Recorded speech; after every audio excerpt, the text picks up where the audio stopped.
Kanya kora magajango misawa kamora mentiere odiochieng' ma kawuono ma en Migago mogik mar dwe mar abiriyo. Mano dwe mar abiriyo montiere sani tarik en 31. Iwacho ni dwe osebedo yo machalo nade.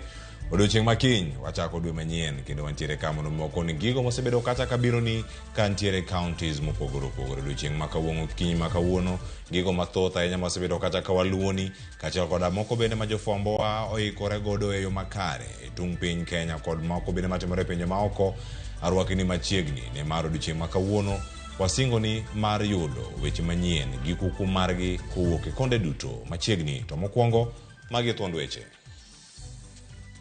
Seneta Okiya Mtata gi ji mamoko chwalo ng'ure doho mar kwedo okang' mar doho yiene sirkal oti gi chik manyien mar omenda.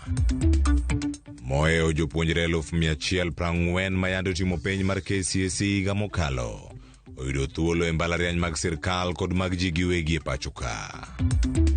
Weche adek manyaka bede agenda en kaka wayudo haki mar jok manohinyore, en kaka waduoko nengo mar chiemo gi gik moko piny, to en bende kaka wanyalo restructure IPOA mondo bed chenro manyalo konyo jo Kenya. Seneta Homa Bay Moses Kajwang' koro dwaro ni twak mar Raila gi Ruto bedogo olosi ewi dwaro mar wuoyo oko duol mar IPOA.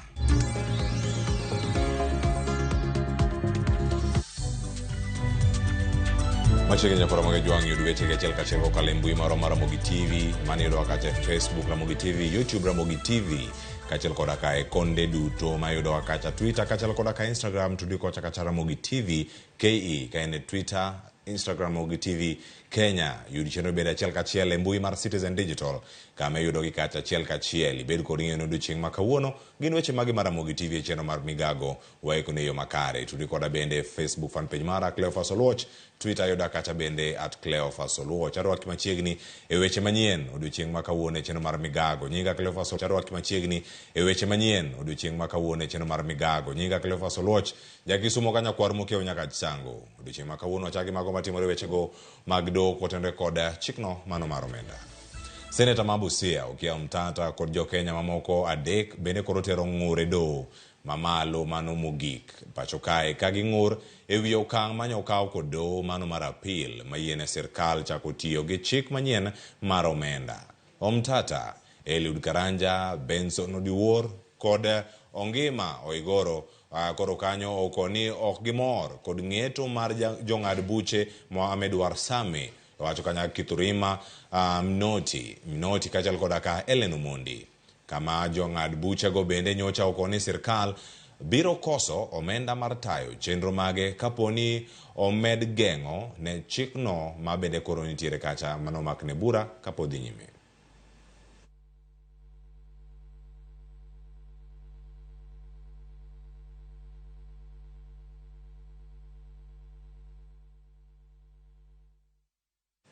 Kama chelo bende nyakora Kajwang' jatend migao mag weche mag tudruok e pacho kae Eliud Owalo osingo ne oganda jo Kenya ni monj mar mbui manotim gi achudhe moko mago mag mbui ok chak timre pacho kae, kowacho ni ten piny Kenya oseketo kenge mowinjore mago mag gengo kata mag geng'o monja makamago. Owalo osingo ne jo Kenya ni nonro magi poda mag mbui mantiere godo kod arita makare kendo giwacho kanyo ni chuny jo Kenya kik bed kod kibaji. Jatelo no bende mano wuoye twak mare ondamo mano mokwongo kanyo e migao mar tudruok ma osegoyo kuom higa achiel koro. Wacho ni higa mosekalo kama bende no wacho ni chenro ma migao ni godo mar neno ni gibiro bero chenro magi ka Owalo bende koro ne wacho kanyo ni piny owacho oseketo kenge makare. On the e-citizen platform, among other platforms, including but not limited to those held in the hands of the private sector. But because we already had an elaborate risk mitigation framework around that space, it was unsuccessful. So I want to assure Kenyans that the data that is held by government on their behalf is secure. That incident did not lead to any infringement of the personal data of Kenyans. Kama chelo nyakora mwejo waranga matimore county ma Homa Bay. Kama ido kanyo ni senator ma Homa Bay mano Moses Kajwang koro dwaro ni duol mochung ne rango tije mag obila e pacho kae poa owoko kendo ochuog manyien mano ka okoni ogosebedo kanyo ka otayo tijene kaka oluwore kod chike mathurka. Kajwang okoni twak mabobedo e kind Kenya Kwanza kod riwruok siasa mar Azimio la Umoja One Kenya nyaka wach kanyo kaka ipoa tiyo kendo nego onywandi e twak makamano nikech duolno okosebedo kanyo ka tiyo tijene e yo makare mar neno ni oganda ma obila hinyo oyudo ratichgi. Okoni ipoa oserem kao ndamo mano mar chik ne apisas mag obila ma rocho ratiro mag oganda ahinya to e kinde mag ng'anyo kata odoko ni ng'uro osebed kanyo ka ichwalo ne duolno. Senator Kajwang koro ne oloso kata bang' limo jogo mane obila ochielo gi magina e kinde ng'anyo mag Azimio ma pod yudo thieth mane kar thieth maduong' ma Homa Bay. Wawacho ni kata debed ni jatendwa Raila Odinga to gi President William Ruto oyie ni koro wanyalo bede mesa mondo wago mbaka. Agenda manyaka bede mesa no en kaka wanyalo yudo haki ne nyithiwa mane polis onego gi nyithiwa mane ohiny kendo gi jowa mano maki to gi jowa ma pod olal nikech nitie ji mang'eny ma pod olal nyaka sani mok wang'eyo kuma gintie. Agenda namba 2 manyaka bede mesa kanyo en kaka wanyalo duoko nengo mar ngima piny nikech ndalo 2 mokalo ne waneno ka Court of Appeal noyie ni Finance Act koro nego chak tich kendo gini dhi diyo jo Kenya kabisa. To nitie chenro miluongo ni IPOA, Independent Police Oversight Authority, monengo bed ni timo nonro kuom weche mag abuse of human rights machalo mwanenogi. Kiyudo ka nyathi sikul ma ja form 2 ochwad risasi gi katoke, kiyudo ka janam ochwad risasi bende gi katoke. Magi gin abuse of human rights mane katiba kendo nyaka nobed gi katiba manyien e higa mar 2010 pok waneno tim aina mwanene jumbe 2 gi. Omiyo wadwa ni waket IPOA on the spot. Wang'ni koponi ok ginyal kelo justice, koponi ok ginyal timo investigation nikech waseneno cases moko machalo baby pendo gini, waseneno cases moko higni mokalo jok manoneg Nairobi to pok waneno kit nek waneno kalue jumbe 2 mokalo gi. Omiyo IPOA oboketo under pressure ka wane parliament kendo ka wane buche mamoko Nairobi mondo gitim nonro makare.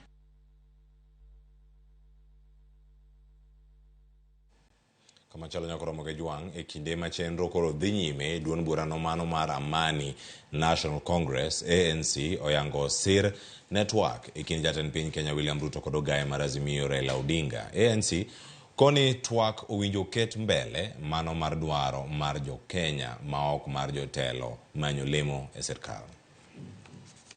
We have seen demonstrations on the street. We have ran a total damage of our infrastructures, a total loss to our business people and other things in the country. So as ANC, we want to commend the president and the decision he made. Na tunawatakia heri wale ambao wataka kwenye meza ya mazungumzo. Tunataka washughulikie sana masuala ya kufaidi wa Kenya na sio masuala ya kufaidi hao wenyewe wala kufaidi vyama wala kufaidi viongozi fulani. Kwa hivyo tuwasema hivi, tunatarajia haya mazungumzo yatakuwa ni yale yanaweza kusaidia mwananchi wa kawaida na serikali na maendeleo ili kuendelea, ili watoto wetu waweze kurudi shule na kusoma kwa urahisi. Lakini hatutarajii mazungumzo ambao itakuwa ni kama yale ya kugawana mkate nusu la. Kama chalo kotene kod weche go mag twak jotend duond bura mano mar Ford Kenya County ma Busia oyangone gi siro twak mar kwe kin piny owacho kod Azimio la Umoja One Kenya. Kata kamano giluwo ni twak mar kelo kwe pacho kae kik rwake weche mag pogruok lemo mag sirkal.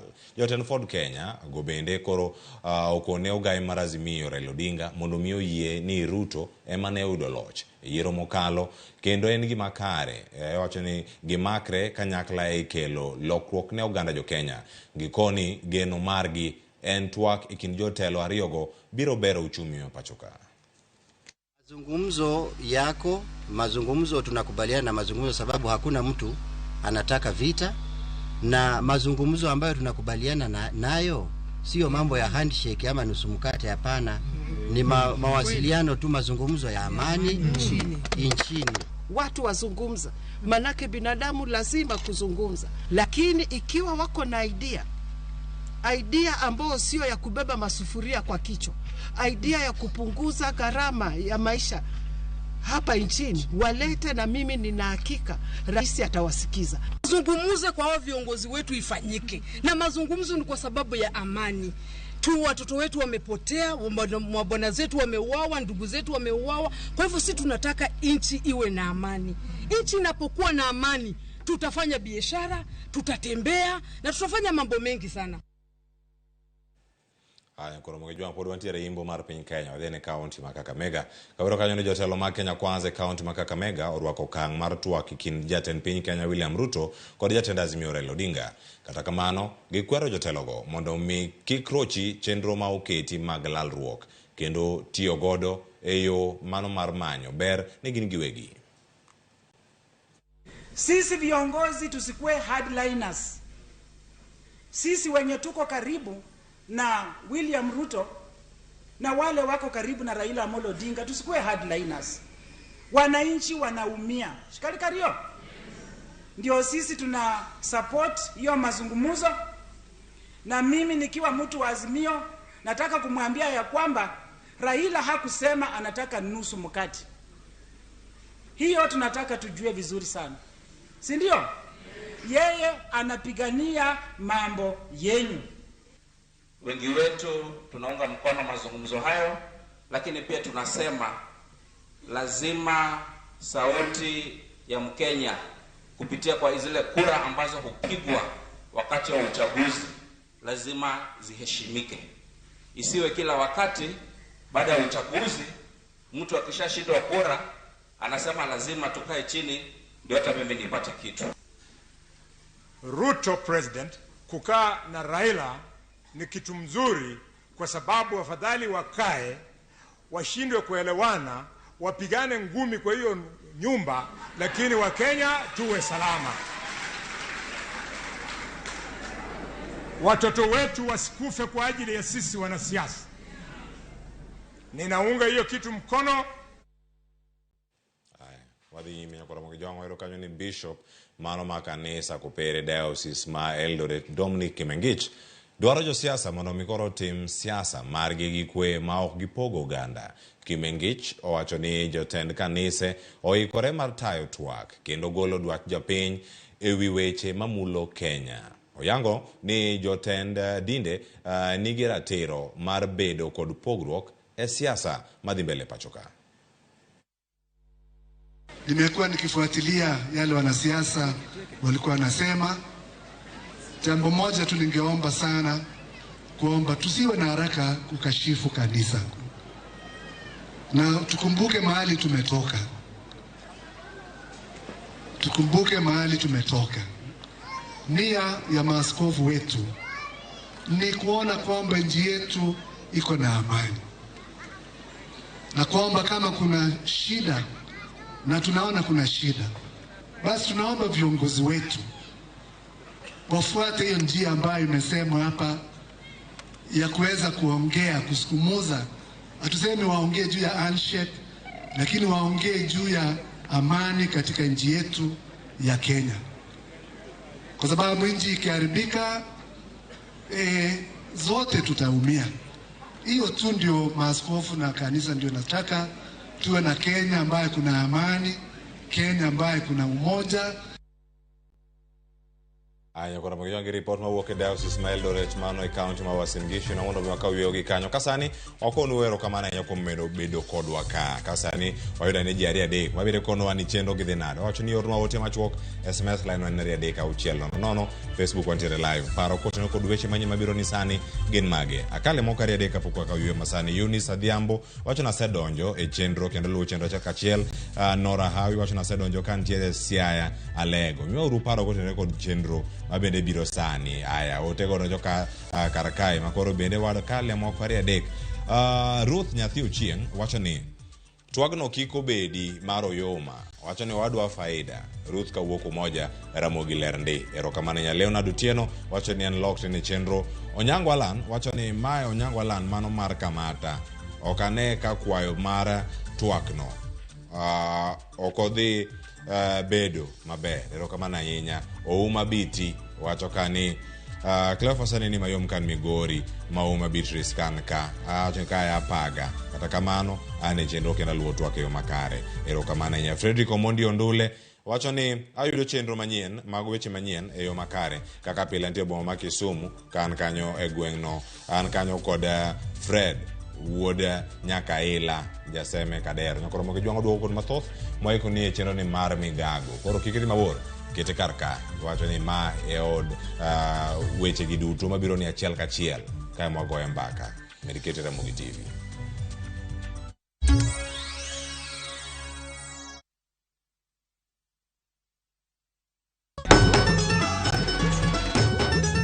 Ma en sigand hera. Bedo ng'at moher pile pile abo bedo kod ero ng'ato.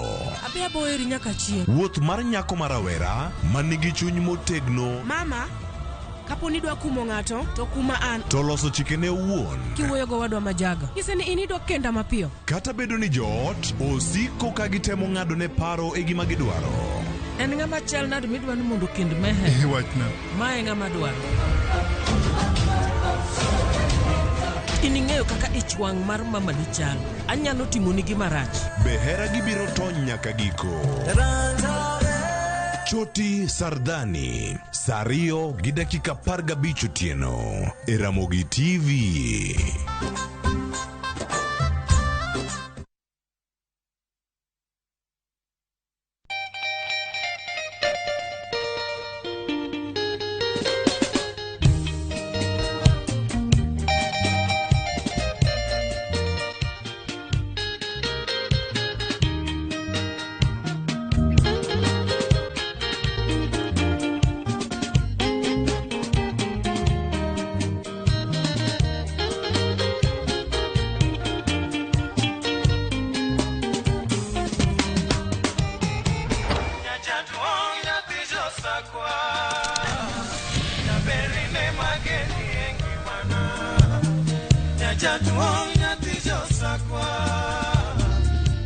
Radio Ramogi, Cartoon Jaluo.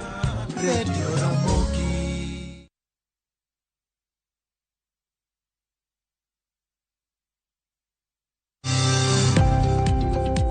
E ohala gi mwando, wakelo ni jolony e weche ohala. It is important mondo wan kaka joluo wabed gi dongruok. Wafwenyo ni adiera matut mag timo ohala. Tijni kidwa time en mana mashin mar luoko to gi kuminya yude pi. Wawuoyo e wi yore makare mag timo ohala. Kisechopo e level mabedo brand, ono beni gimoro amora mitimo en gima timo makelo pesa. Wakonyi dongo handi ka wami yore mag kano mwandu. Investment group kawache mana gi nyinge no en choko pesa kasto ikete kamoro kasto golo nyinyo mabiro konyi e kinde mabiro. Omiyo wakwayo ni ji duto ket pesa gi e savings mondo wapuonji kaka gibiro tiyo kodo. Riwri kodwa chieng' tich ang'wen saa 1:45 otieno mana e Ramogi TV.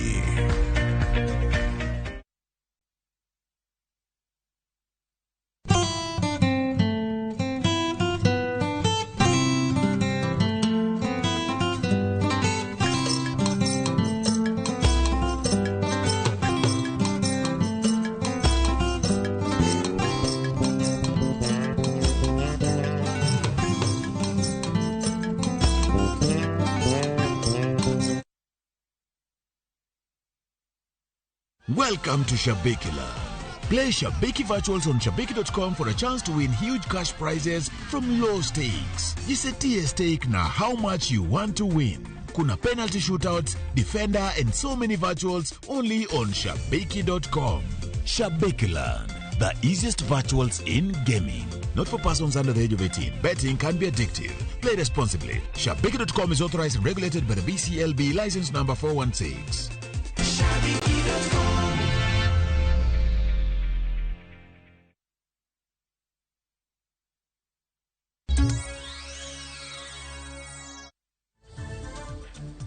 Ramogi jwang machiegni ageno ni pod intiere kodwa med bedo kodwa kenden moro marwa ni pod intiere kodwa ka weche manyien mag Migago kamoro amora ma intiere med neno gi ka kimiyowa ote mari layo ma ote machok kod 3 6 Sirkal koro osegolo moheo shillings bilion 2 e chenro mar inua jamii mano kamaromo bilion 4.31 mano en mar neno ne otigodo e chenro mar chwalo chiemo ne ji manigi dwaro. Jagoro mogirore e migawo marango chal mar ngima oganda Joseph Mutari wacho ni moheo jodongo milion 1 kod ji mamoko mong'ao oseyudo kanyo konyruok kokalo e aguluno.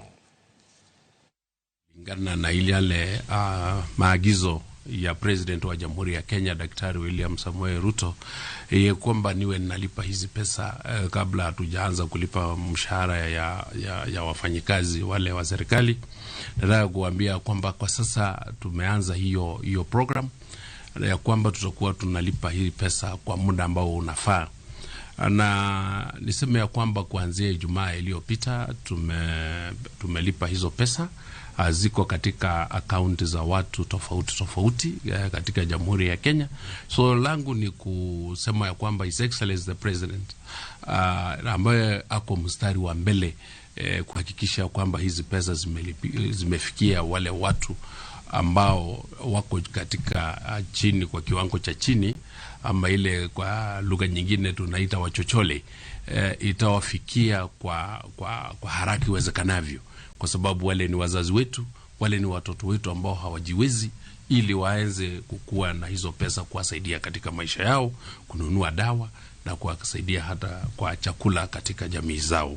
Kwa hivyo niseme ya kwamba ile mlimbikizi ambayo ilikuwa tangu hapo awali, tumemaliza hayo yote, na sasa tumeanza katika chapter mpya.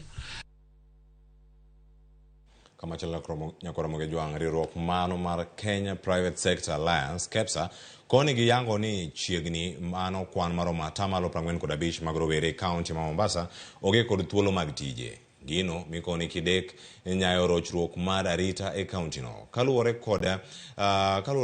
kodgi mano magiwacho kanyo riwruogno kachiel koda ka riwruoge mamoko ochako ayanga chenro mar tiego rowere mantiere Mombasa e lony mopogore opogore manyalo kelo negi yuto to chutho mago motenore gi weche go mag mbui. Kane uloso chenro no mano bagi kar tiegruok mag rowere midendo ni Swahili Port, migawo mar ohala kod limbe e kaunti ma Mombasa koni giseketo tenge omuom mar neno ni gijiwo rowere e timo ohala maok mana rito tije mag andika. Wacho ni magi giwacho bang' yangore ni gin gi chike moket kare. So this is a continued initiative where we are going to be working with the different stakeholders now and going forward, including some of the past projects that we have done, like Coast Project, where we have also trained more women and youth from to create value from waste. And hopefully, as we continue working together and empowering these youth and women, then we shall continuously fill that gap of unemployment. Kwa hivyo njia ambayo imebaki mwafaka ni kuhakikisha kwamba tunashirikiana na watu kama KEPSA. Unaona, kuhakikisha kwamba hawa vijana wanapata njia nyingine ambao waweza kibiashara. Ndio sababu Mombasa County katika bajeti yangu hii ya kwanza nimeweka milioni 100 ya kuhakikisha niweza kuinua kina mama viazi. Wale mama wetu wale wanauza viazi, wale wachuzi wetu ambao wasukuma mkoteni katika sokoni, wale ambao wanauza ni hakikisha kwamba wanapata ajira kwa njia. Because tumehakikisha kwamba serikali ya hizi haina nafasi ya kuandika kila mtu kazi. Upande wa jumuiya tuna mipango kutokana na ile project yetu ya GoBlue ambayo tuna EU funding. Imesaidia sana polytechnic hizi vocational training na kunisha kazi za uchumi samawati katika blue economy. You can give capacity, you can give skills to someone, but what happens after? So linking them to opportunities, to partnerships, this is exactly what this intergenerational forum is about. So as Kenya Red Cross, we do this because our core mandate is to elevate human suffering. We're trying to see how can we better our support to the communities and the beneficiaries, especially to the vulnerable populations. Ramogi jwang kama chielo kanyo nitie oganda mathoth bende waranga ni gimopogore opogore mantiere kar kae kaunti ma Kilifi ni kanyo to gisebedo kata ka gidak eyo machalo nade. Kama kanyo jokanyo e sekta mano mar somo kod riwruoge mago mag oganda mago bende koro ntiere kar kacha ka giwacho kanyo ni oganda e kaunti ma Kilifi koro yango kanyo ni gidwaro en dwaro margi ni wechego mag somo e gwengego oketi opara manyime kaka yo mano mar medo kwan jogo ma osomo e kaunti no ma Kilifi. Kwayo makamano bende biro e kinde mano bang' yangore ni thoth gwenge e kaunti ma Kilifi onge kod joma ochopo e rang'iny mamalo mano mar somo, kamoko bende ok nyal ndiko kata somo. Kaluwore kod jatelo mochung' ne jiwo kony mano ne oganda e kaunti ma Kilifi, Samuel Shiro, bende koro wacho kanyo ni mano Samuel Chiro wacho na tamalo 34 mag oganda ma Kilifi ok ochopo e rang'iny mamalo mag somo. We have around 34% of the population of Kilifi County are illiterate. Ambapo hiyo ni namba kubwa na namba ambayo inatisha. Sasa tulipoangalia area ya Magarini, especially Sabaki sub-county, ward, tukaona kwamba hapa ni mahali ambapo tunaweza tukaanzia. Though our target ni kuingia katika county mzima. Most of the family, the main challenge is school fees, and also apart from school fees, it's about lack of education. Most of the parents, they don't take their kids to high school or primary school. They don't value the importance of education. So what I'm trying to do is to educate the parents the importance of education, because if they know the importance, then they value education. Nilipokuwa sijachukuliwa, nilikuwa napata changamoto nyingi, nilikuwa ninaweza kufukuzwa kama mwezi mmoja, naweza kutulia nyumbani, lakini nilipopata huu msaada, yani naona ya kwamba wananisaidia, nani wananijenga, wananunua revision materials nyingi ambazo hizo nikizisoma kwa bidii naweza kufanikiwa, na ndoto yangu kubwa ni kuwa daktari.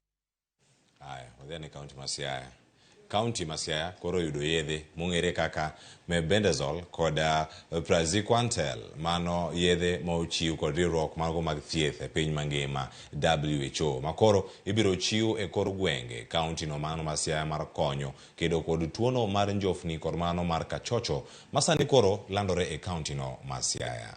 Kamachielo kanyo bende wacho ni jotend Migago mochung' ne wechego mag tuoche mar wich, wacho ni mawich thoro wilore godo e county Masiaya. Charles Duor olero ni en achiel kuom yore mag neno ni tuo mar kachocho orumo e gwengego.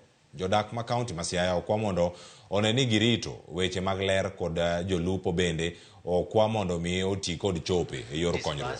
Medicines and other IC materials that will be used during the mass drug administration exercise.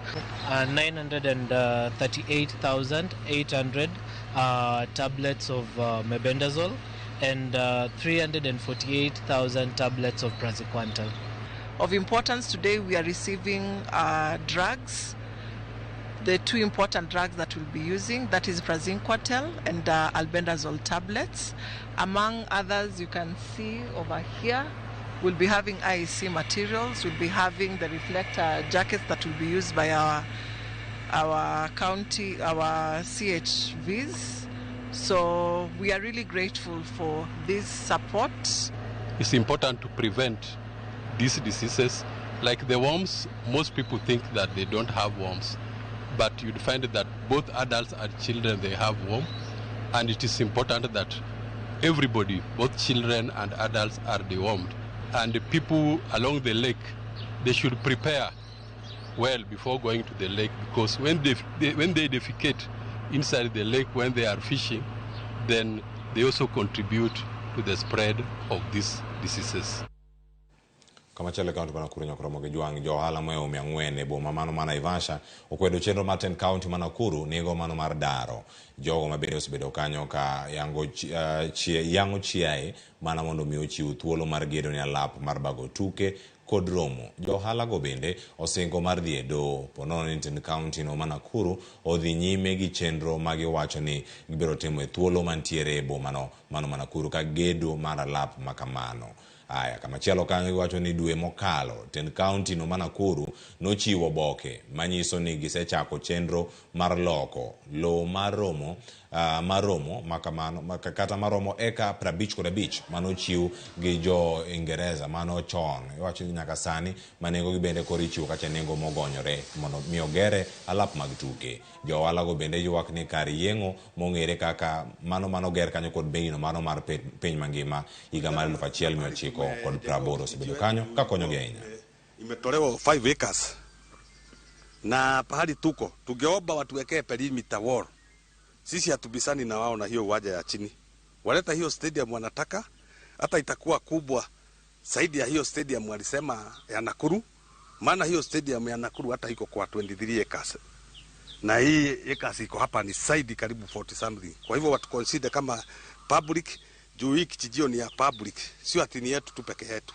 Na huwa ina serve Naivasha more than 10,000 people. Kwa hivyo ombi letu kwa CS na serikali ni vile hii kijijio yetu inaweza upliftiwa ama inuliwe.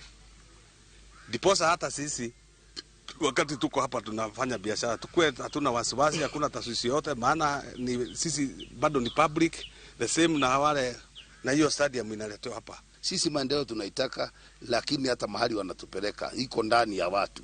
Hapa ndio pazuri zaidi. Kwa hivyo tungewaomba watu consider na wawe tukiwataka wanakuja karibu.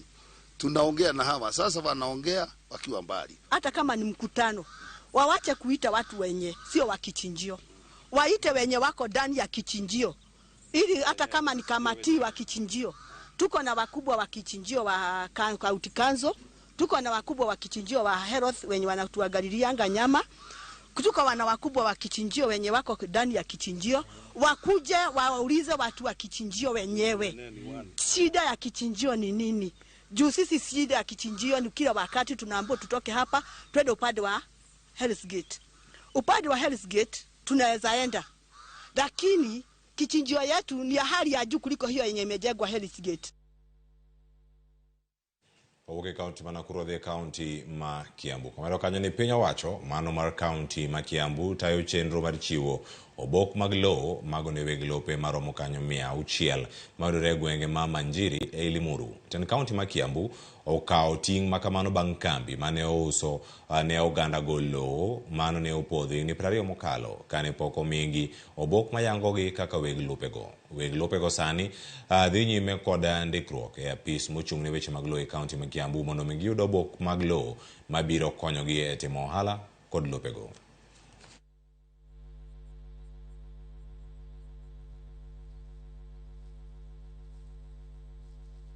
Kuna zaidi ya wakazi zaidi ya 600, ploti 600, sababu kuna members wako na ploti 6, kuna wengine wako na 5, kuna wengine wako na 2, lakini watu wote ambao wanakaa hapa ni zaidi ya watu 3,000, sababu kuna manyumba nyingi sana za kukodisha.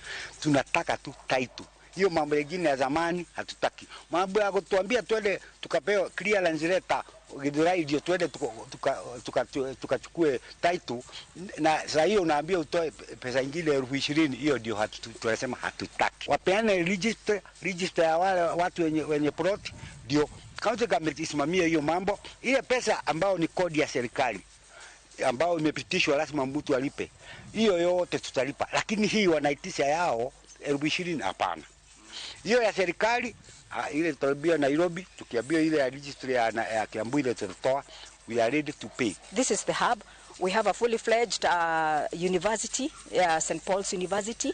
We have so many factories in Limuru. We have tea farms where we have so many people, working there, and this is the nearest place where they can live.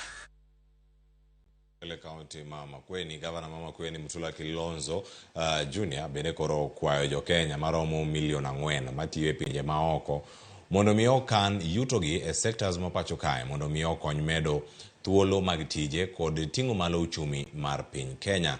Mutula mabende ne loso kanyo boma ma Konza mano ikinde mane iketo mise mar gedo mag udi ma jo Kenya moko ma odak e pinjego mago mag Ireland. Chenro no mano mar gero udi itimo e lowo malach mare romo eka 40 e boma ma Konza mano ma en mokwongo e county no ma Makueni.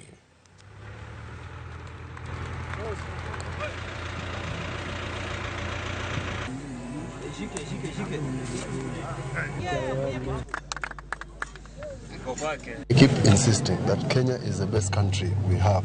Those people who are out there are envying us. They want to come to Kenya, they want to invest in Kenya. We must open our doors. County government of Makueni, we have given and unconditional support to all investors. We will give you whatever support. Where government fails in terms of bureaucracy, Mokweni, through the cabinet, has given a clean bill of health to anybody who wants to come to invest, provided those conditions that we have set are made available. We have also given them facilities, and we are going to ensure that they have the necessary infrastructure to begin this development. Our investment ourselves as people, both from our forefathers in Konza, formerly Maleli Cooperative, and this land and others, must see the fruits.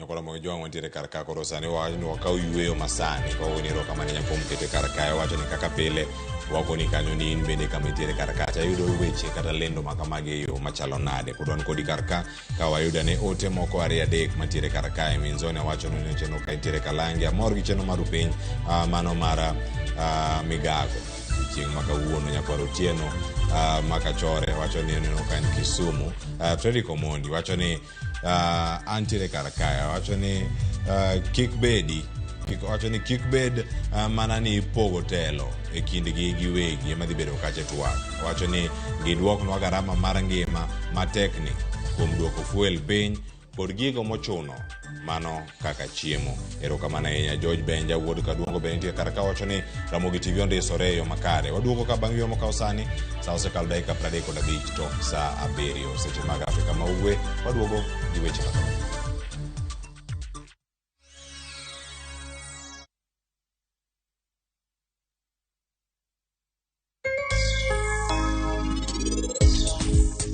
Adwani rangna kuma gundi bindra nyalo yudre mapiyo. Nikech an nyaka tim gimoro amora ma chunya dwaro kapok gik moko kethre. Ng'ano mano kelonwa wach mar keny mar Miher. Ne en mama moro kae ma ong'ere kuom tudo ji ahinya.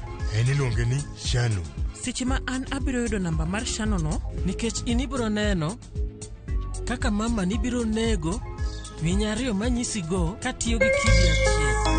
Dial *334# to enjoy 1 GB at 50 Kenya shillings for 24 hours.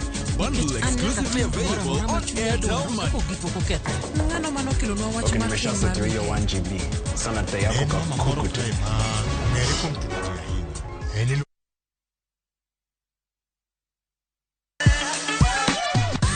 Dualo, ng'ado, wang'o. Magi te gin yore mag tedo. To bilo kod chiemo e gima ber moloyo e wach tedo ni. Iwinjo gima winjo kosi winje kende. Gitedo itime nyaka obed makare gi suya kod ndhadhu mamit. Tedo gi chiemo gi jailieta tich adek ka tich adek saa 2 okinyi mana e Ramogi TV.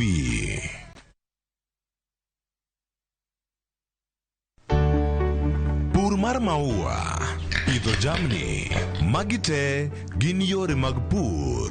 Be inyagori kod kute e puodho. Mchele nigi value addition. E pur gi ohala, walimo jopur ma opogore opogore. Challenges ng'eny e pur generally. E gima jopur iluongo ne janeko. Ka wafwenyo ni yore makare mag pur kendo waduoko penjo mora mora. Pogruok mane malich kata maduong' kind dhiang' mar ring'o gi dhiang' mar chak. Motenore kod weche mag pur kod japur. Kwaseketo manyien to sama wapitho cha be nyaka wapith gi DAP. Wan nyaka gi kanuna.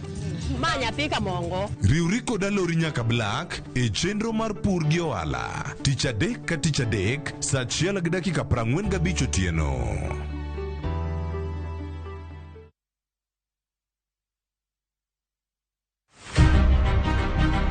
Jok mamine gin singo mar oganda. Nyakwara Ramogi Ajwang' piny sani olony. Wawuok e ndalo machon ma ng'ama miyo ne en mana ng'at mabedo e pacho. Melini ane man first officer. Tija matiyo en riembo, an driver. In mbakani en mane? An aketo tiles. Kik ng'ato wuondi no kinyal nikech in ng'ama miyo ka Nyasaye omiyi ngima to inyalo. Tudri kod Stella Brenda Ochieng' tich adek ka tich adek chakre saa 8 mana e chenro mar Mine Nyalo.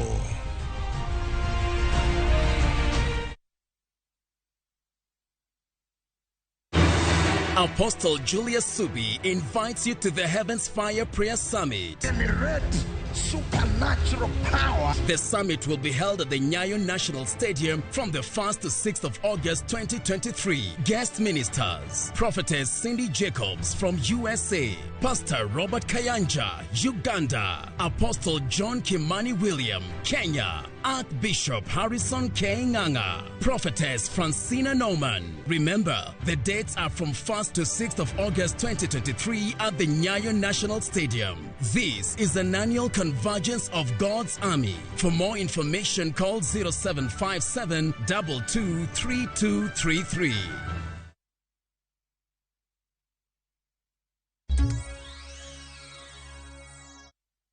Ramogi jong machiegni yo bose ka mana sani wadhi nyime kod weche manyien. Ageno ni bende yudo Migago e makare. SMS ya opodinari adek auchiel nono yudo mbui magwa duto te mag Ramogi TV yudo weche manyien gi achiel ka achiel. Jal moro miluongo kanyo ni Patrick Mwangi ma jahigni 23 odiochieng' ma kawuono ochwal e nyim doho mano ma Machakos ka itude kod nek mara mano mar ngima mano miluongo kanyo ni Eunice Siokao ma bende jahigni 26 mano dweni mar 7 tarik 22. Mwangi bende itudo kod ketho mano mar temo kawo ngimane mano bang' yude kawo madho kwiri moro kendo ne ochope e osiptal mano mamasi kapok oring kode Machakos level 5 kama nyocha othiedhie kapok ochwale te sendo bila. Jang'ad bura Charles Ondieki ne ogolo chik ni mondo timne nonro kapok ka bende kitimone nonro ka wiye bende ler kendo burano ibiro mul kendo tarik 4 dwe mar 9 higani.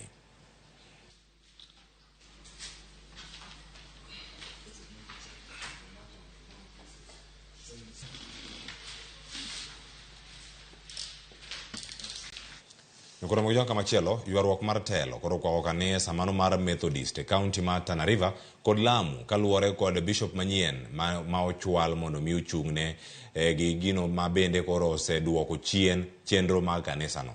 Jolemo mag kanisa ni mano mantie gwenge ma Sungwaya e county ma Tana River oriwore kendo mar bago bura mano ka jotendgi mantiere kuonde mamoko ka giwacho ni ichunogi kod jatelo mano ma ok ter kar kanyo e ataro mar chik mar kanisa. Sungwaya nie mane giromo godo e kanisa e 50 kod 8 e county ma Tana River gi Lamu ka koro gidwaro Bishop Isaiah de mondo mi odonjore kendo mondo tiek. We reject with our all being the confusion intentionally designed by the 58th conference to elect another bishop, whereas Reverend Ginaton Funana was duly elected and inducted into the office of the Synod Bishop Methodist Church in Kenya, Singwaya Synod.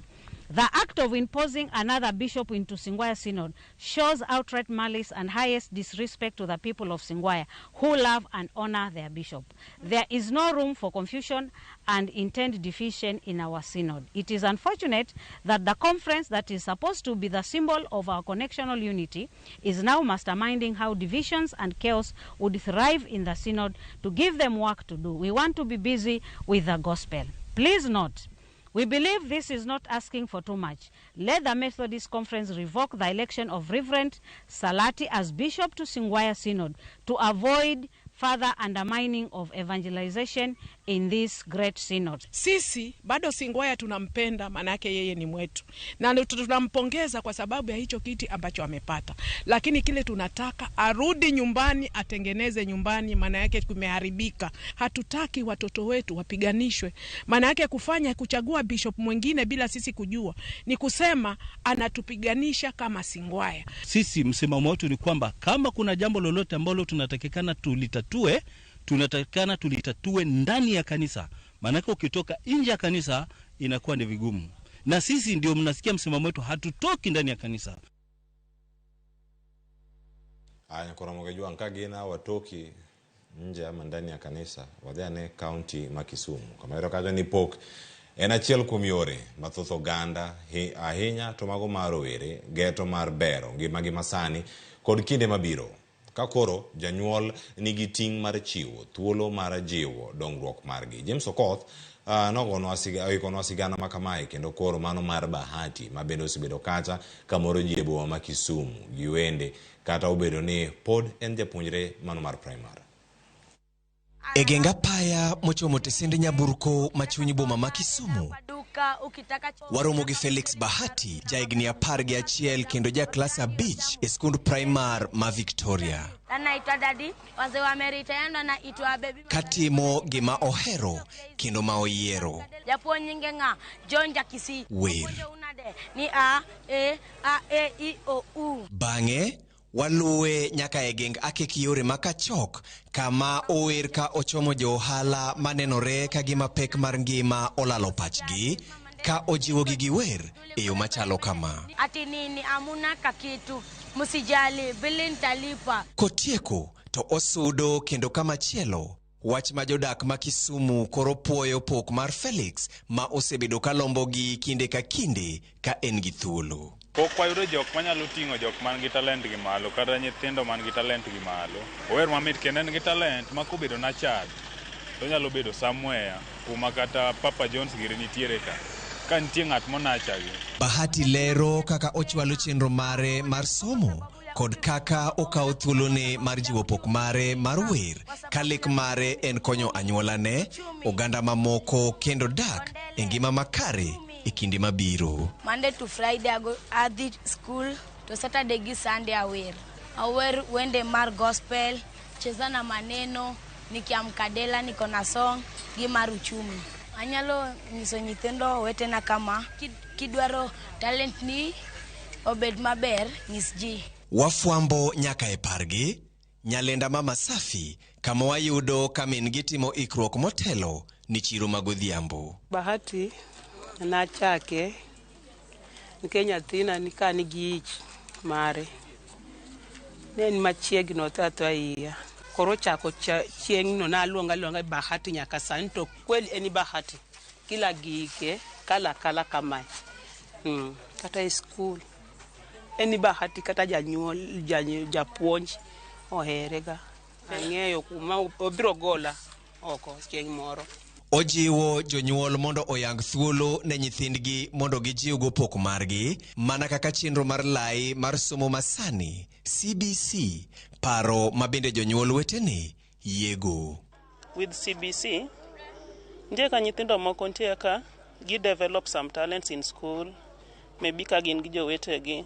Kinyathi bedo ni samoro ero chuecho gi nigi modeling to janyuol nyaneno lilo law olilo lwete waste sabun gik makamago eko.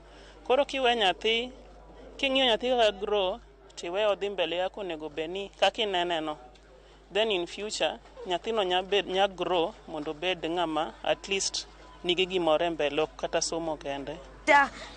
Atutaki mandamano. Safar mar Bahati mar chwalo pok mare mar wer en jipni jonyuol duto mondo omi nyithindgi thuolo mar chwalo michgi ka kinde podi mana kaka joluo bende nogoyo ngero ni chako chon oloyo dhi kajuoga. James Okoth, Ramogi TV. Erokamano ahinya James Okoth. Wacho ni chako chon lo dhi kajuoga to bende mano jadak e kaunti ma Kisumu. Nyalenda Mama Safi puoch gi paka ahinya mano Bahati. Erokamano ahinya kuom sigana machalo kamano. Aya, kama chielo kanyako Ramogi Jwang jodak e gweng' ma Makalda e sub county Manyatike, Migori County ma osebedo kanyo kod midhiero mar yudo pi maler. Koro bedo kod fuong'ruok mano bang' piny owacho mano mar Turkey katiyo kanyakla kod apis mano mar Human Rep mano e county ma Migori kuonyonegi pi mano ma nengone rom shillings milion 4.5. Jafwambo marwa ma Migori Jojuma nigi lerno. Gweng' mar Makalda e sub-county Manyatike en achiel kuom gwenge mathoth e county ni ma Migori ma oganda osebedo kod pek e yudo pi maler. Jodak ma Makalda osebedo mana ka oketo geno margi e pi ma ochido ma wuok e rono mar Kuja kod pige ma ogudore e kuonde bugni ma okunye mula. Pigego ma bende oting'o kwiri maricho ma itiyo godo e kuonde kunyo mula. Wasebedo mana ka wamodho pige maricho machalo mag Kuja kata mag Migori miyo ji yudo waterborne diseases machalo kata tuoche mag typhoid osebedo ka thagwa kabisa. Joma mine osebedo ka wuotho ndao mabor kagimanyo pi maler nikech nok mar pi to ahinya e kindeno mar oro. Kata kamano, oganda gwenge mag Makalda giko to koyudo konyruok bang' ka pinyno mar Turkey ka otenre kod apis ma Women Rep e kaunti ma Migori ne okunyonegi pi maler ma nengone romo $4.5 million. Urit gini kaka giru. Onge pesa kandu modonjo ka, onge pesa na modonjo ka. Jogi bende siepe. Mana jok matiyo Turkey mogolo ng'ato gola achiel, ng'ato gola ariyo, ng'ato gola adek mondo mi okunynu pi. So do not think they are doing for you water because they are rich, because they have too much, they have nothing to do with their money. No, they are doing because they have a good heart. Koro ka kujo leto ma aten fresh en pi maler kabisa. Koro wagonero kamano maduong' kendo wagonero kamano maduong' kuom konyowa. Pi ni mano yawa yanga e nyasi mane olosi kod Women Rep e kaunti ma Migori Fatuma Mohamed kori geno ne dhi konyo kata ka thieth ma Makalda, stesend obino ma Makalda ka achiel kod sikunde ma bende osebedo kod nok mar pi maler. I am very happy because borehole, alhamdulillah, it solved many big problems in this sub-county. Kane waya kaya kati tich kani ke chwategemea tich mar gond mani toke kani. Koro kia kata tich godhiambo. Nyoyo wanyalo kata koso pi miluokri godo kisea e tich yon. Inyalo kata koso pi mitedo godo nikech kanyo wadhi e gokinyi to waduogo godhiambo. Koro nikech mheshimiwa okelonwa pi kaendi. Pigni dhi konyowa kaka kina mama mani e area ni.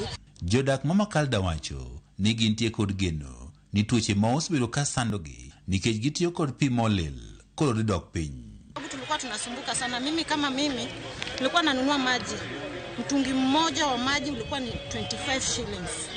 Sasa nashukuru mama kwa sababu amenipa nafuu, ameniletea maji hapa karibu. Pigni mabende koro kunyegi koro ganda dhi tuomo maonge chudo mara mora. Shida nyeta kuweko, ninaomba hazere chief tukuwe na komiti ambayo italinda hii maji.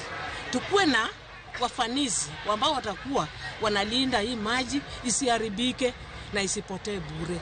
Report yango ni atamolo 61 mar oganda e kaunti ma Migori potio kod pi mokler. George Juma, Ramogi TV, Migori.